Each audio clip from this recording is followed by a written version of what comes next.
it's nice and calm here. And here I was expecting a scary place filled with terrifying ghouls. Oh, silly glow box. Silly glue box. Silly glue box. Who is this bonehead?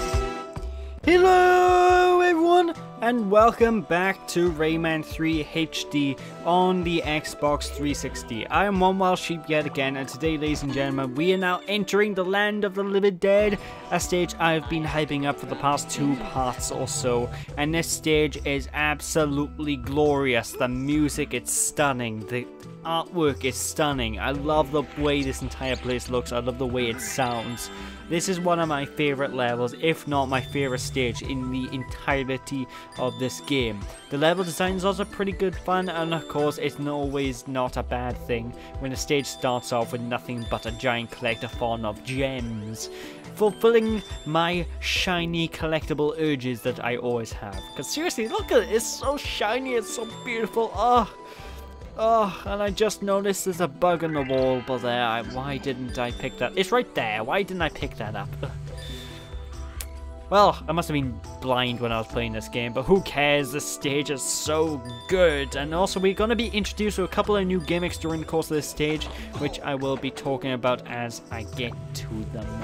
So, yeah, there's some new stuff to look forward to, ladies and gentlemen, so I hope you guys like that. But for the most part, we're going to be making use of a lot of items and what have you. You know, we're going to make use of the rocket power-up first and foremost in this area. And of course, you see these turtles, tortoise or turtles or whatever kind of animal they are, that are around the land. Well, whenever you run into those things, you will, you'll know. My words are failing me. You'll be able to kick them if you if you push the attack button right next to them. And doing so will send them flying. Now, one thing I love about these things is they've added little lines of dialogue whenever you hit these turtles. Like, these turtles are also in the first level of the game as well, but they're not as plentiful as they are right now in this area, so I figured, why bring it, better time to bring it up to now. Basically, you just usually have lines like, "Oh, back in my day, you young whippersnapper, we respected our old folks, blah blah blah, me me me me me, old person speak," and I love it. I really do love it. It's just amazing. But anyway, using our rocket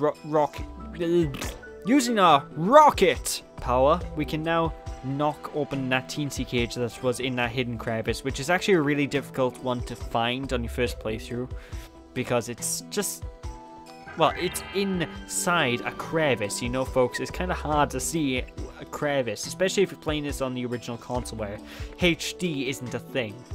So, yeah, just to make notes, it is there, it's right there. But we are going to need to start using our rocket power up quite a bit to get up here as well. Because if you notice, there's actually a lot of gems up in that area, and you might be wondering, how do I get those gems? Well, you need to use the rocket power in order to shoot a rocket at that teensy in the cage. And you would think the explosion would harm the teensy, but don't fret, all the teensies in this area are they're dead, they're ghosts. It's actually kind of morbid if you think about it. Not only morbid, it's also impressive. How the hell did they manage to capture teensies that are ghosts? That's amazing. Like the Ghostbusters should hire the Hoodlums for duty, because Jesus. Anyway, we do need to make use of this slum that is up on behind the waterfall. You know, all video games have, well, not all, but most video games that have a waterfall, you already know there's always going to be something hidden behind the waterfall. It's just game logic 101 right now. And one unique thing about those plums is that whenever we pick the plums up, we can actually throw them at enemies, and they will do damage to the enemies, ladies and gentlemen. So we can use this plum as a weapon, as weird and ineffective as you would think it would be. It is actually surprisingly effective though. It does a hell of a lot of damage, and hey, surprise, yo! Yeah, they thought they could get a drop on me, but I'm just gonna drop them instead. Get it? Because dropping them it's a slang term for knocking someone out. So I'm funny, laugh at my jokes. Please. But yeah, I don't know. I still can't stop praising the combat system in this game. It's so real. It's really intuitive. It's such an improvement of the combat in Rayman 2. Now, even though I still think Rayman 2 is a better game overall, I'm convinced that's like the main thing that went at in development to improve. Just improving the combat so it's a lot more strategic. And a lot less spammy, you know. You need to think about what you do, otherwise you may screw yourself over later down the line. Especially with upcoming boss fights. There's one particular boss fight in the game that's coming up, maybe in the next world or so, that if you don't know, oh my god, he just teleported towards me. If you don't know how to beat the boss, you're going to die. I will guarantee it. I'm not gonna spoil that boss too much because it's a pretty major part of the game, but I am telling you, there is a major boss coming up, and it is a very tricksy little boss. Speaking of boxes, this was a room filled with teensy statue things. Going in this room, we'll be able to see, like, well, I don't know what that bug thing is, but we can see loads of teensies. I think those might be the old teensy models from the first game, and actually, hang on, that was a doctor, so I don't know what these teensies are. Either way, it's a little hidden room you can go to, and there's so many items and gems and stuff you can pick up in here. It'd be silly not to come here. Just look at it. It's just there's just 1,500 points sitting there. Like, come on, collect me. You know you want to. But it is kind of easy to miss this room because you do need to turn the camera in a specific way. But it is here, ladies and gentlemen, and I do advise jumping in here if you want to get that glorious point bonuses, you know? Anyway, let's just leave Drunk Glowbox do his thing as we get into this area. And we're actually getting quite close to accessing our brand new power-up in this level, folks. It's not too far away. It's like literally a few enemies away, and then we'll have it. And this isn't a new power-up. This actually just gives us the whirly whirl if we kill this enemy type. But this enemy type is I think it's the first time we're meeting him. They basically float up in the sky, and if you punch directly at them, there is a high chance they will be able to dodge your punches. So what I advise is throw your punches to the left and right, hook them, if you will, and you should be able to take the enemies down. And if they do dodge, just spam and attack a second time, and chances are you will hit them. They're not that big a deal despite the fact they're flying enemies because, let's face it, our punches, they go really far. We have range. That's one thing Rayman always has. And I'm still saying Rayman would be perfect in Smash Brothers, Nintendo. Do it. Do it, please. But I digress. I think that's all the mooks in this area done with now. Yes, it is. Now that we've freed that teensy, we have access to a brand new power. And if you notice, if we zoom in using the Y button here... What? That's Rayman's shoe? Whoa, okay, Rayman, calm down, buddy. You look like you've had a few... What's going on? So yeah, now we need to use our shoe because we are in the crazy shoe.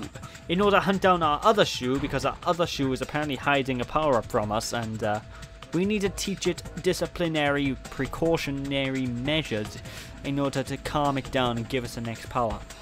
Why is our shoe suddenly possessed by a power-up? How the hell do I know? I'm playing as someone without arms. And, you know, logic just goes out the window. It's just one of those French things, I suppose. But yeah, what you want to do by here is just aim towards the shoe that's running away, and then push either the A button or the X button in order to boost at maximum speed in order to knock it out. Obviously, the faster you hit the shoe, the more damage will be taken off of its health bar, and it takes a little bit of getting used to, I will be perfectly honest. It's very tricky in order to hit the shoe, but you will gain points every time you hit it, but yeah, there's that. Also, be careful if you do want to hit the... Well, you wouldn't want to hit the walls. Why the hell would you want to hit the walls? But be careful if you hit the walls, because you will lose 1 point each time. Now, 1 point doesn't seem like much, but trust me, ladies and gentlemen, as you can see right here, I am hitting the wall quite a bit, so I probably lost a good 30, 40 points in there. So your points will drop surprisingly quick, which is something I just need to make note of. Also, I believe, I don't know if I mentioned this earlier on, because again, like I said, it's been months since I did a part earlier on in the playthrough. if you get hit by enemy fire, you will also lose points. So yeah, get to dodging those gunfire, folks. Otherwise, your point count will go down. Actually, surprised that's a penalty for getting hits, to be perfectly honest. But I digress.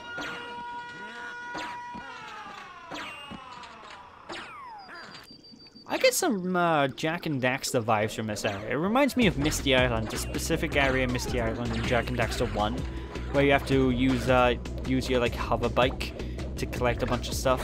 I don't know. Similar layouts, I suppose, and similar aesthetics. But anyway, this area by here, very easy to deal with. Even though the game gave us like a massive warning siren, or at least gave the enemies a warning siren. The mooks in this particular point, not much of a deal to deal with at all. We just run into them and punch them a few times. Bob is your uncle.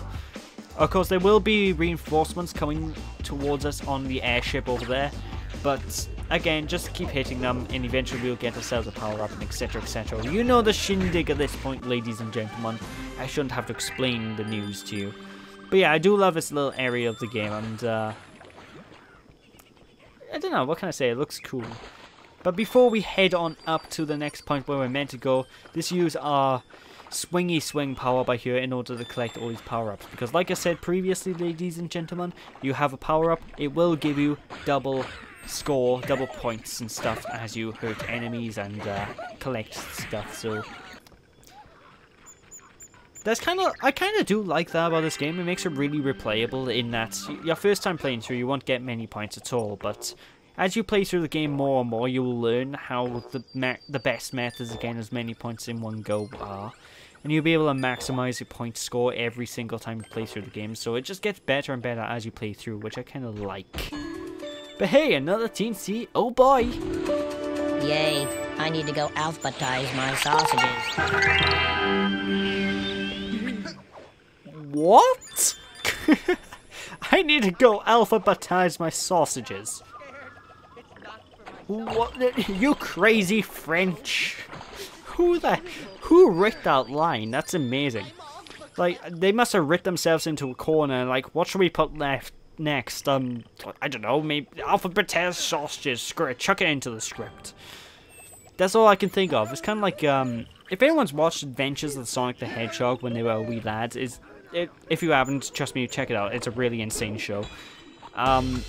There's this one scene where it has to be one of the greatest jokes I've ever seen in video game history, where I'm pretty convinced that the writers just rigged themselves into a corner. They had no idea what to put.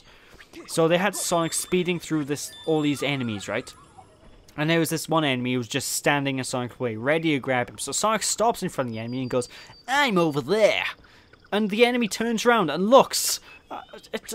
It just boggles my mind how amazing that scene is. Actually, screw it. I'll chuck the clip on at the end of this video because it's a sight. It is definitely a sight. I don't know what to make of those sneaky enemies though, the ones you have to sneak up on. Because while I like them because, well, they add a little bit extra challenge in getting as many points as possible, I do feel that it slows down my gameplay ever so slightly. And of course, I have grown up in the age of gotta go fast. You don't know. So you know, just a small bit is just annoying to me. And one thing that kind of bugs me about this particular area is, while we're bouncing off these balloons to collect all these collectibles, one thing I find is, even though I'm clearly missing the collectibles right now, my point still stands. I do have issues actually collecting some of these because the hit detection is a little bit too precise or a little bit off. Like, I believe it was earlier on, I was actually jumping up to collect something, and instead of clicking it, Rayman was basically just clipping through the bottom of it, and it was really annoying.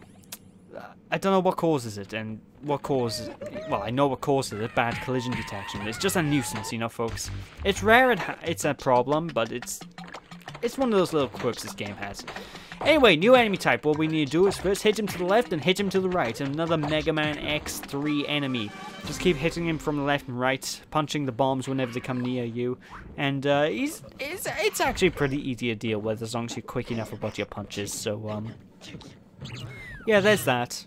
Simple mook. A bit awkward your first time playing, because on your first playthrough of the game, chances are you won't know how to get the rhythm going. And I've seen many, well, not many playthroughs, many LPs where people just got stuck in that one move because they couldn't kill him. Anyway, this is a collectathon room, and we've collected everything. I thought I'd cut that out for you guys because, let's face it, that was about 2 or so minutes worth of collecting stuff, you know, ladies and gentlemen. You don't want to see that, now do you? Well, maybe you do, but I certainly don't want to commentate over that. But I digress. Right, now then, moving on to the next area. This is a little bit of an arena we're coming up to with nice and ominous looking skies. Now this mook by here is a new magician type enemy. Whenever we try to punch a normal mook in the face, the magician enemy will summon a force field around the normal mook that we are trying to kill. So what we need to do is actually punch the normal mook in the face, so the force field guy magician will appear, and punch the magician right in his face and kill him, and that's delicious. By the way, that music theme that was just playing, I really love that soundtrack because it's so funky. I don't know, I thought it was a really catchy tune personally. But just continue on killing all the enemies. Like I said, it's just a massive arena where we just have to run around and kill people and what have you. And this is just getting us used to the idea of the magician enemies, I do believe.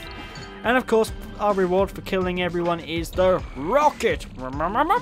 So we can just use that to destroy the bomb mook and allow us to progress further, which is all fine and dandy. You know what I'm talking about. I know what you're talking about. And one thing I love about...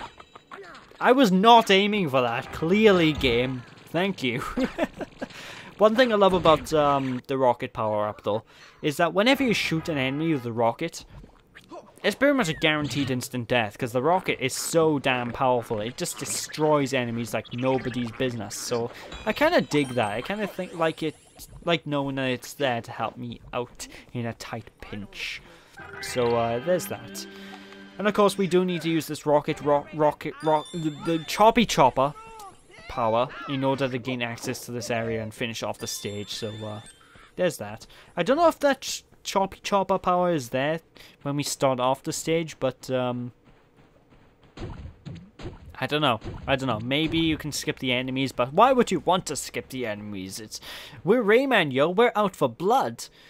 But I digress. Anyway, thank you all for watching. Hope you all enjoyed. Don't be sheepish, people. And when we return next time, we'll continue on with the rest of the Land of the Living Dead. And that's all she wrote. So thanks for watching. Hope you all enjoyed. Don't be sheepish. I'll catch you all then. Bye! I'm over there.